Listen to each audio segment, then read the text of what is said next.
आज आपण बघूया पिगमेंटेशन म्हणजेच वांग म्हणजे काय किंवा वांग येण्याची कारणे कोणती, पिगमेंटेशन म्हणजे काय। बऱ्याच महिला वांग घालवण्यासाठी क्रीम वगैरे वापरतात, ट्रीटमेंट करतात, तरीही एवढा काही फरक पडत नाही।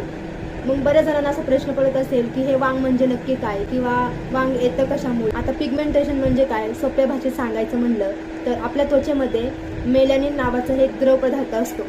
जर तो कमी किंवा जास्त झाला आपल्या शरीरामध्ये तर त्वचेचा रंग बदलतो आणि यालाच पिगमेंटेशन असे म्हणतात। म्हणजेच आपला जो त्वचेचा रंग आहे तो बदलतो, म्हणजे काळे डाग यायला सुरुवात होतात किंवा पांढरे डाग यायला सुरुवात होतात नाकावर, तोंडावर, कपाळावर, आणि आपण यालाच वांग असे म्हणतो। आता पिगमेंटेशन का होते किंवा वांग का येते याची बेसिक कारणे बघूया।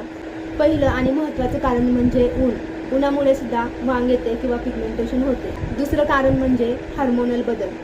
बऱ्याच जणांना मासिक पाळीमध्ये किंवा प्रेग्नेन्सीमध्ये सुद्धा वांग येतं किंवा पिगमेंटेशन होतं, चेहरा काळा पडतो किंवा चेहऱ्यावर डाग वगैरे येतात। तिसरं कारण म्हणजे जखम किंवा पिंपल, ॲक्ने यांच्यानंतरचे डाग। चौथं कारण म्हणजे औषधांचे साईड इफेक्ट आणि पाचवे कारण म्हणजे जेनेटिक।